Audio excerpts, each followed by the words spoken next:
जय माता दी दोस्तों। आज की इस वीडियो में हम किलक का और अर्गला स्रोत का पाठ करेंगे। तो आइए पाठ शुरू करते हैं। पहले हम किलक का पाठ करेंगे। ओम चंडिका देवी को नमस्कार है। मार्कंडेय जी कहते हैं, विशुद्ध ज्ञान ही जिनका शरीर है, तीनों वेद ही जिनके तीन दिव्य नेत्र हैं, जो कल्याण प्राप्ति हेतु तथा अपने मस्तक पर अर्धचंद्र का मुकुट धारण करते हैं, उन भगवान शिव को नमस्कार है। मंत्रों का जो अभिकिलक है, अर्थात मंत्रों की सिद्धि में विघ्न उपस्थित करने वाले शाप रूपी किलक का जो निवारण करने वाला है, उस सप्तशती स्रोत को संपूर्ण रूप से जानना चाहिए और जानकर उसकी उपासना करनी चाहिए। यद्यपि सप्तशती के अतिरिक्त अन्य मंत्रों के जप में भी जो निरंतर लगा रहता है, वह भी कल्याण का भागी होता है। उसके भी उच्चारण आदि कर्म सिद्ध होते हैं तथा उसे भी समस्त दुर्लभ वस्तुओं की प्राप्ति हो जाती है। तथापि जो अन्य मंत्रों का जप न करके केवल इस सप्तशती नामक स्रोत से ही देवी की स्तुति करते हैं, उन्हें स्तुति मात्र से ही सच्चिदानंद स्वरूप में देवी सिद्ध हो जाती है। उन्हें अपने कार्य की सिद्धि के लिए मंत्र, औषधि तथा अन्य किसी साधन के उपयोग की आवश्यकता नहीं रहती। बिना जप के ही उनके उच्चारण आदि समस्त अभिचारिक कर्म सिद्ध हो जाते हैं। इतना ही नहीं, उनकी संपूर्ण अभीष्ट वस्तुएं भी सिद्ध होती है। लोगों के मन में यह शंका थी कि जब केवल सप्तशती की उपासना अथवा सप्तशती को छोड़कर अन्य मंत्रों की उपासना से भी समान रूप से सब कार्य सिद्ध होते हैं, तब इनमें श्रेष्ठ कौन सा साधन है। लोगों की इस शंका को सामने रखकर भगवान शंकर ने अपने पास आए हुए जिज्ञासाओं को समझाया कि वह सप्तशती नामक संपूर्ण स्रोत ही सर्वश्रेष्ठ एवं कल्याणमय है। तदंतर भगवती चंडिका के सप्तशती नामक स्रोत को महादेव जी ने गुप्त कर दिया।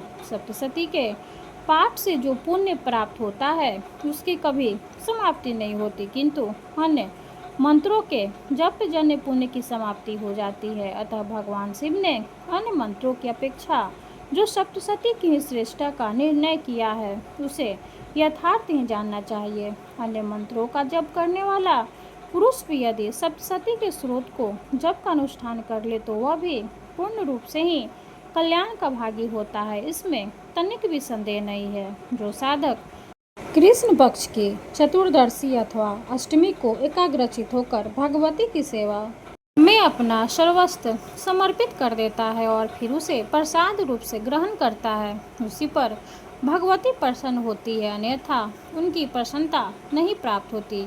इस प्रकार सिद्धि के प्रतिबंधक रूप कील के द्वारा महादेव जी ने इस स्रोत को किलित कर रखा है। जो पूर्वोक्त रीति से निष्किलीन करके इस सप्तशती स्रोत का प्रतिदिन स्पष्ट उच्चारण पूर्वक पाठ करता है, वह मनुष्य सिद्ध हो जाता है। वही देवी का पार्षद होता है और वही गंधर्व भी होता है। सर्वत्र विचरते रहने पर भी इस संसार में उसे कहीं भी भय नहीं होता। वह अपनी मृत्यु के वश में नहीं पड़ता तथा देह त्यागने के अंतर्गत मोक्ष प्राप्त कर लेता है।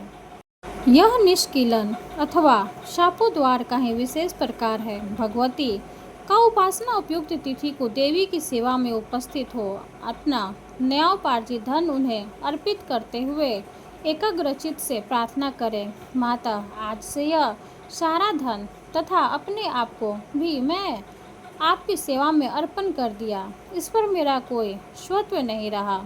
फिर भगवती का ध्यान करते हुए यह भावना करें, मानो जगदम्बा कह रही है, बेटा संसार यात्रा के निर्वाहात तू मेरा यह प्रसाद रूप धन ग्रहण कर। इस प्रकार देवी की आज्ञा सिरोधार्य करके उस धन को प्रसाद बुद्धि से ग्रहण करे और धर्मशास्त्रोक्त मार्ग से उसका सद्व्य करते हुए सदा देवी के ही अधीन होकर रहे। यह दान प्रतिग्रह करण कहलाता है। इससे सप्तशती का शापोद्वार होता है और देवी की कृपा प्राप्त होती है।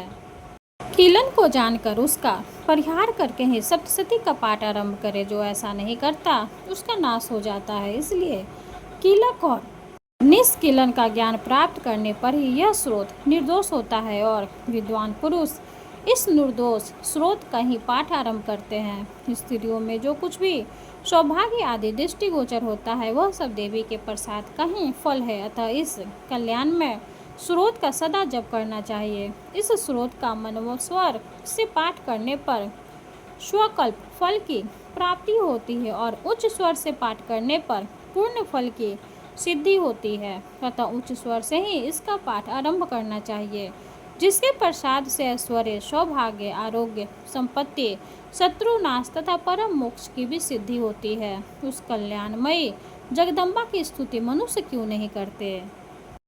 किलकम का पाठ पूरा हुआ। जय माता दी। अब हम अर्गला स्रोत का पाठ करेंगे। ओम चंडिका देवी को नमस्कार है। मार्कंडेय जी कहते हैं, जयंती, मंगला, काली, भद्रकाली, कपालिनी, दुर्गा, क्षमा, शिवा, धात्री, स्वाहा और स्वधा इन नामों से जयति सर्वोत्कृष्ट वर्तते इति जयंती सबसे उत्कृष्ट एवं विजयशालिनी मंगलम जन मरणादिरूपण शरणं भक्ताना लाती हिरणानी नाश्यति या स मंगला मोक्षप्रदा, जो अपने भक्तों के जन्म मरण आदि संसार बंधन को दूर करती है, उन मोक्षदायिनी मंगलमय देवी का नाम मंगला है। कलयति बच्यति प्रलय काले सर्वम इति काली, जो प्रलय काल में संपूर्ण सृष्टि को अपना ग्रास बना लेती है वह काली है। भद्रम मंगलम सुखम व कलयति स्वीकरोति भक्ति भयो दातुम इति भद्रकाली सुखप्रदा, जो अपने भक्तों को देने के लिए ही भद्र सुख किवा मंगल स्वीकार करती है वह भद्रकाली है।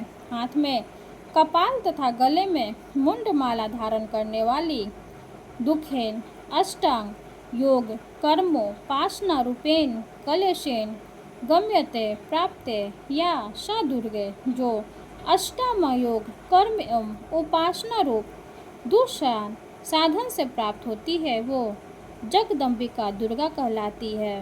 क्षमते सहते भक्ता नाम अन्येषा वा सर्वान पराधान जननी वेतानी शय करुणामय शोभा वादिति क्षमा, संपूर्ण जगत की जननी होने से अत्यंत करुणामय स्वभाव होने के कारण जो भक्तों की अथवा दूसरों की भी सारे अपराध क्षमा करती है उनका नाम क्षमा है।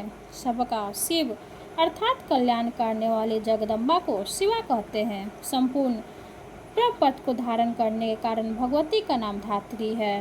रज्ज्वा रूप से यज्ञ भाग ग्रहण करके देवताओं का पोषण करने वाली, स्वाधा रूप से श्राद्ध और तर्पण को स्वीकार करके पितरों का पोषण करने वाली प्रसिद्ध जगदम्बिके, तुम्हें मेरा नमस्कार है। देवी चामुंडे तुम्हारी जय हो। संपूर्ण प्राणियों की पीड़ा हरने वाली देवी तुम्हारी जय हो। सबको व्याप्त रखने वाली देवी तुम्हारी जय हो। कालरात्रि तुम्हें नमस्कार हो। मधु और कैटभ को मारने वाली तथा ब्रह्मा जी को वरदान देने वाली देवी तुम्हें नमस्कार है। तुम मुझे रूप दो, जय दो, यश दो और काम क्रोध आदि शत्रुओं का नाश करो। महिषासुर का नाश करने वाली तथा भक्तों को सुख देने वाली देवी तुम्हें नमस्कार है। तुम रूप दो, जय दो, यश दो और काम क्रोध आदि शत्रुओं का नाश करो। रक्त बीज का वध और चंड मुंड का विनाश करने वाली देवी तुम रूप दो, जय दो, यश दो और काम क्रोध आदि शत्रुओं का नाश करो। शुंभ और निशुंभ तथा धूम्रलोचन का गर्दन करने वाली देवी तुम रूप दो, जय दो, यश दो और काम क्रोध आदि शत्रुओं का नाश करो। सबके द्वारा वंदित युगल चढ़ने वाली तथा संपूर्ण सौभाग्य प्रदान करने वाली देवी तुम रूप दो, जय दो, यश दो और काम क्रोध आदि शत्रुओं का नाश करो। देवी तुम्हारे रूप और चरित्र अचित्य है। तुम समस्त शत्रुओं का नाश करने वाली हो। रूप दो, जय दो, यश दो और काम क्रोध आदि शत्रुओं का नाश करो।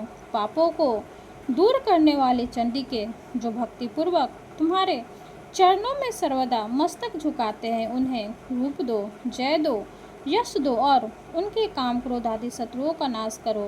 रोगों का नाश करने वाले चंडिके, जो भक्ति पूर्वक तुम्हारी स्तुति करते हैं, उन्हें रूप दो, जय दो, यश दो और उनके काम क्रोध आदि शत्रुओं का नाश करो।